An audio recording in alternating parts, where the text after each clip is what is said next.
ఉమ్మడి ఏపీ రెండుగా చీలిన తర్వాత ఎవరి రాజకీయం వారిది అన్నట్లుగానే కథ సాగుతోంది. తెలంగాణకు తొలి సీఎంగా కేసీఆర్ అయ్యారు. ఏపీకి చంద్రబాబు అయ్యారు. ఈ ఇద్దరి మధ్య కొంతకాలం దాకా సామరస్యంగానే అంతా సాగింది. ఆ తర్వాత పెద్దగా కలవకపోయినా ఓపెన్ గా విమర్శలు చేసుకున్నది అయితే లేదు. ఇక జగన్ ఏపీకి సీఎం అయ్యాక కేసీఆర్ తో బాగానే రిలేషన్స్ మెయింటైన్ చేశారు.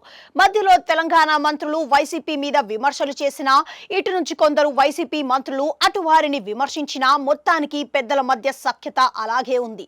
దాంతో లైట్ తీసుకున్నారు. ఇక ఇప్పుడు ఏపీలో చంద్రబాబు నాయకత్వంలోని టీడీపీ కూటమి అధికారంలోకి వచ్చింది.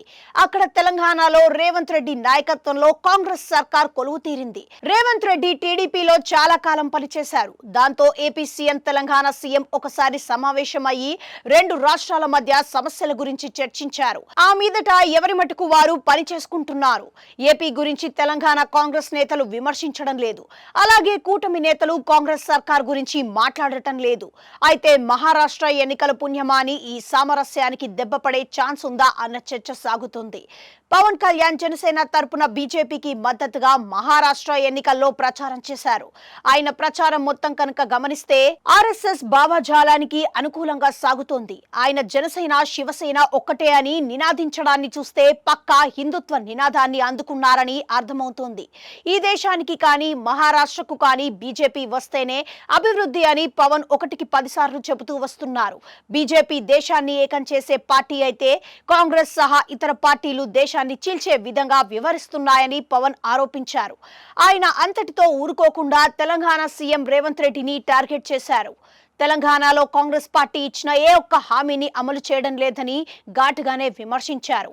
అధికారంలోకి వస్తే ప్రతి నెల మహిళలకు ఇస్తామని చెప్పిన ఆర్థిక సాయం కాంగ్రెస్ ప్రభుత్వం ఇవ్వడం లేదని పవన్ ఆరోపించారు. తెలంగాణ అంటే తన గుండె ఎలా కొట్టుకుంటుందో అందరికీ తెలుసు అంటూ బండెనుక బండి కట్టి పాటను పాడి ఆయన వినిపించారు.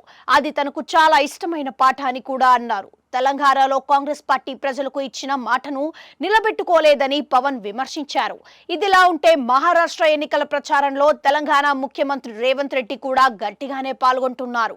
ఆయన బీజేపీని ఫుల్ గా టార్గెట్ చేస్తున్నారు. తాను ముఖ్యమంత్రిగా ఉండగా అమలు చేసిన కార్యక్రమాల గురించి కూడా చెబుతూ వస్తున్నారు. బీజేపీని బందిపోటు ముఠాతో ఆయన పోల్చారు. దానికి కౌంటర్ ఇస్తూ పవన్ మాట్లాడారు. అలా ఆయన రేవంత్ రెడ్డిని టార్గెట్ చేశారు. అంతేకాదు మజ్లిస్ పార్టీని ఓవైసీ కూడా పవన్ విమర్శించారు.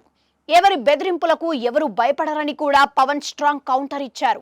ఇవన్నీ పక్కన పెడితే పవన్ రేవంత్ రెడ్డి ప్రభుత్వం మీద చేసిన కమెంట్స్ రెండు తెలుగు రాష్ట్రాల రాజకీయాలలో చిచ్చు పెట్టేలా ఉన్నాయని అంటున్నారు.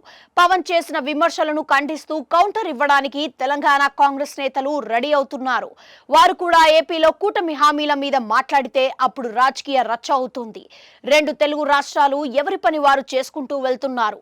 ఇప్పుడు పక్క రాష్ట్రం వాళ్ళు ఎన్నికల రాజకీయాలు తెలుగు రాష్ట్రాల మధ్యన రాజకీయ రచ్చను స్టార్ట్ చేసేలా ఉన్నాయని అంటున్నారు.